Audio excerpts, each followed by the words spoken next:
Após o recesso do carnaval, eu gosto de dizer, e há um ditado no Brasil, de Assis Diniz, deputado, que nos recebe no seu gabinete mais uma vez. As coisas no Brasil realmente começam tudo a fluir. E agora, nesse momento, o parlamento cearense, as pautas que o senhor já tem apresentado nesses dias e os avanços que teremos agora para 2024, ano de desafio, ano de eleição. Bom, você foi muito generoso. Ele queria dizer, na verdade, que o ano começa depois do carnaval, mas ele é um diplomata, ele não diz isso. Na verdade, nós temos esse ano um ano muito complexo. É um ano onde aqui no parlamento vai reverberar, sem sombra de dúvida, o mundo da política. Nós não temos como não ter o debate sobre as questões dos municípios, e um grande município que terá privilégio desse debate é a eleição da sucessão em Fortaleza. O arco de aliança que dá sustentação ao governador Elmano, que tem como liderança o maior líder político, o senador Camilo Santana, vai coordenar, dirigir. Nós vamos ter esse arco de aliança daquilo que foi a vitória do Palanque de 22, sendo preservado, mantido, e a gente quer ampliar. O que nós queremos é ter uma oportunidade daquilo que representa o conjunto do pensamento político na gestão, na economia e naquilo que o Ceará merece, as grandes transformações.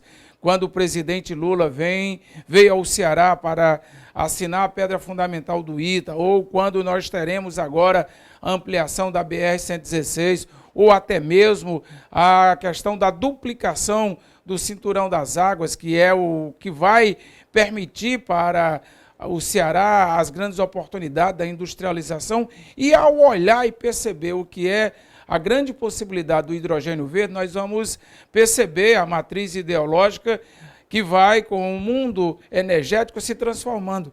Em julho nós teremos aqui um grande evento. O Ceará vai ter pauta para 3 setores da COP20 e a demonstração desse Ceará de empregabilidade, de renda, de mudança, de gestão, é o que vai nos conferindo o par e passo. O Ceará, ele teve esse mês o melhor resultado de empregabilidade, com uma taxa de desemprego de 8,5%. É a melhor da história desde quando o CAGED começou a ser elaborado. Ou quando você olha e percebe o que foi a geração de emprego formal, com 53 mil, nós fechamos um balanço extremamente positivo de 2023.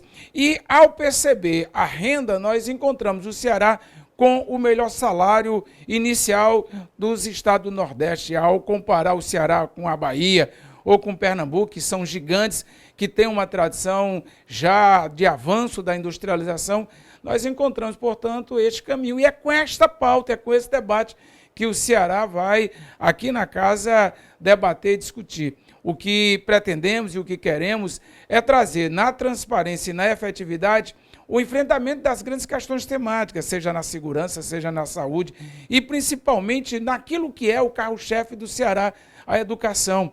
O Ceará, embora tenha a educação como essa matriz que é farol para o Brasil, nós também temos uma outra que é muito importante, inclusive vai estar sendo celebrado agora os 30 anos da COGÉ, a melhor experiência de gestão nos recursos hídricos, a política de barramento, ou seja, é um Estado que tem expertise, é um Estado que busca ter uma visão meritocrática, garantindo e ampliando as oportunidades. E aí, o governador Elmano precisa coordenar, dirigir e estar atento à movimentação política das grandes cidades, dos colégios eleitorais, da região metropolitana, para que ele tenha uma situação confortável, tranquila, para fazer as entregas às quais se propôs no plano de governo.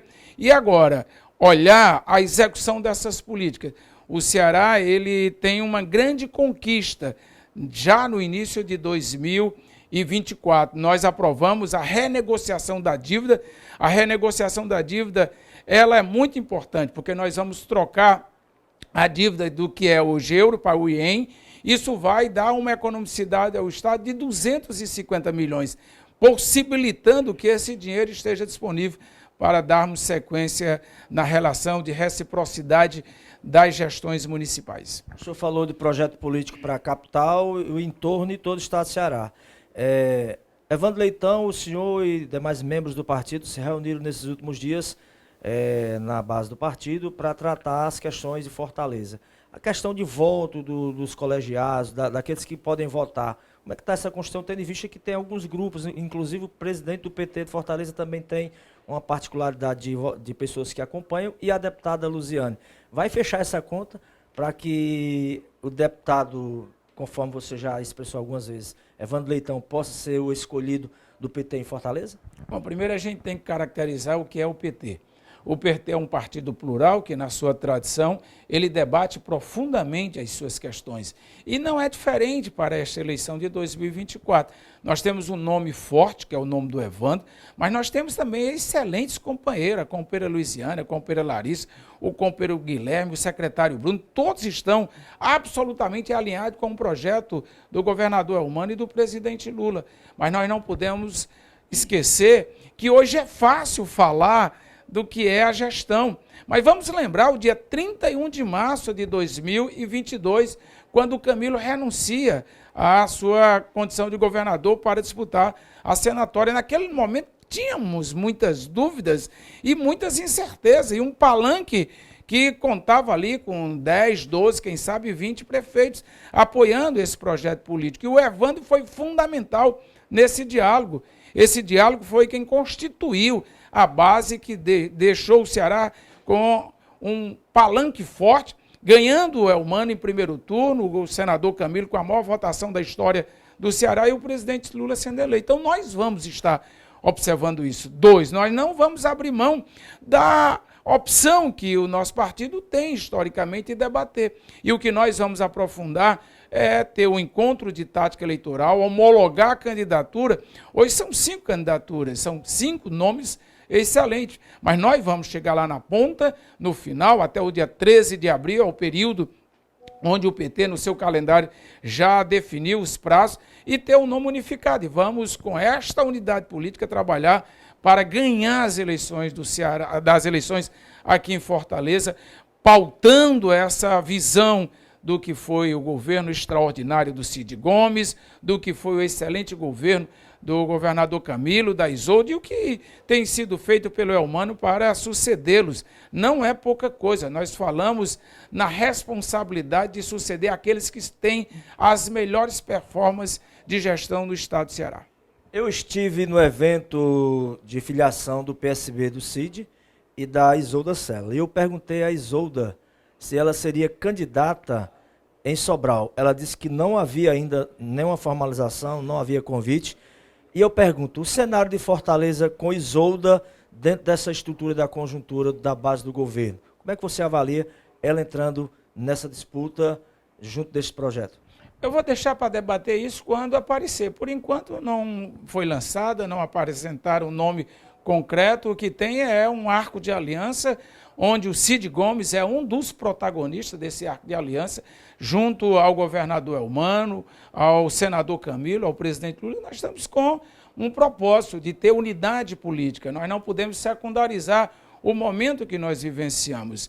Nós temos a gestão é máquina em qualquer eleição ela funciona e funciona direitinho, nós não podemos abstrair isso. Nós temos 2 candidaturas do campo da direita que também são fortes e nós não podemos estar olhando isso de forma secundarizada, muito pelo contrário.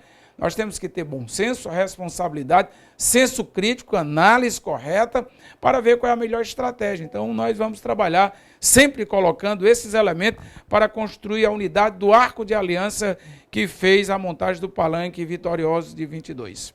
Eu também conversei no evento de Cid com o Vitor Valim, Caucaia, e eu perguntei o porquê de ele desistir da candidatura a prefeito, a sua reeleição em Caucaia.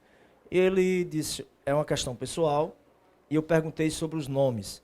E recentemente, ele não quis apontar o nome no momento, e recentemente surgiu na base do governo o nome do Catanho, do PT, como sendo o nome que o governo vai apontar e que vai sugerir para a, digamos, a sucessão que o Vitor Valim está deixando essa abertura. Como é que o senhor avalia a entrada de Catanho nesse cenário, tendo em vista que outros nomes já foram citados, como o do Salmito, da base do governo, e outros nomes que já foram citados, mas até agora ainda não confirmaram.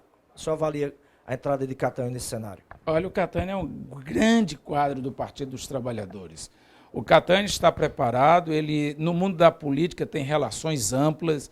Catânio, como secretário de governo, ele atuou muito no diálogo, tem notabilidade no excelente trato com as pessoas, goza de credibilidade. É um nome fortíssimo, é um nome que a gente tem o respeito, o carinho e a admiração pela forma do Catânio de ser.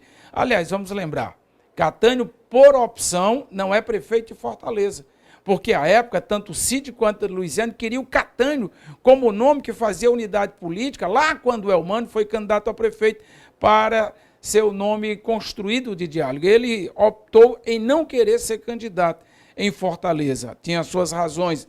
Hoje, preparado, com bagagem, é um nome que tem densidade e que está absolutamente credenciado. Nós sabemos que a base goza de excelentes nomes. A companheira Lia Gomes, nome preparadíssimo, tem sido uma revelação aqui na casa, da mesma forma como o secretário de Desenvolvimento Econômico, Salmito Filho. Foi presidente, foi vereador, é deputado, está secretário de Estado. É um time que, para onde o Vitor optar, nós temos condições de construir uma grande candidatura. Eu, particularmente, vejo com muito carinho o nome do Catânio na cidade de Caucaia, pela sua identidade, pela sua relação e, sobretudo, com o PT podendo construir para dentro da região metropolitana esse arco de aliança. Com relação à CPI da Enel, os trabalhos da casa, quais são as últimas ações da CPI? Wellington, me vira aqui, só para eu pegar aqui no meu gabinete, peraí, vai lá. Eu recebi, isso aqui é um escândalo. Isso aqui são os medidores da nossa querida cidade de Morada Nova. A Enel não tem mais o que fazer, está transformando os pequenos produtores em consumidores que vão pagar a tarifa normal. Além disso, nós temos uma situação caótica. Vou pegar, voltando à Morada Nova, quem trabalha com a carcinicultura. Hoje, você tem uma média de 8 a 10 motores perdidos por mês, falta pela oscilação da corrente. Quando você tem isso, o viveiro perde. Sabe o que é que significa isso? É de 80 a 100 mil reais de camarão jogado no lixo. Mas eu vou muito mais do que isso. Vamos pegar o que foi o carnaval. A quantidade de pousada, de hotéis, de pessoas que compram para vender nesse período e que, por falta da prestação de serviço da Enel, eles ficaram de 8 até 12, 14, 16 horas sem energia. Quem tem um gerador para garantir a substituição da rede elétrica por esta alternativa não teve nenhum problema. Mas 90% da grande maioria não tem, o que significa prejuízo. Mas vamos mais além disso. Você bate na porta da Enel e ela debocha da sua cara. Você pede um serviço, ela não responde. É negligência, é irresponsabilidade. E nós não podemos permitir a continuidade dessa patifaria que a Enel tem patrocinada contra o Ceará e contra o nosso povo. O deputado Romeu Aldigueri apresentou um projeto de lei que agora a notificação da Enel será online e ele vai ter que responder de imediato.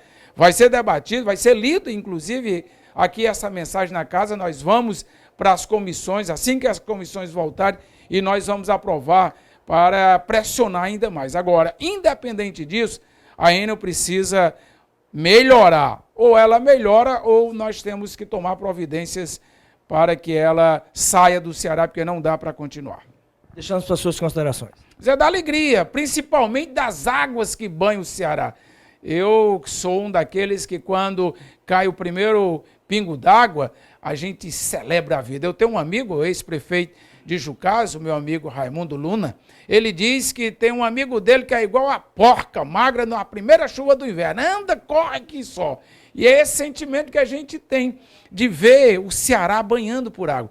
Temos as preocupações, temos aí o El Ninho que apontou, essas chuvas são importantes, recarregar os nossos mananciais, trazer alegria para o nosso povo e vamos esperar que a ciência esteja nos levando para dentro de um conhecimento, nos preparando aí para uma quadra chuvosa e fazer uma boa base do suporte de alimento do nosso rebanho, para ter alimento para as pessoas comerem, mas principalmente trazer alegria para o nosso povo. Um grande abraço a todos os irmãos, Wellington, que você tem o privilégio de acompanhar aí no Vale, e o Vale é uma região queridíssima.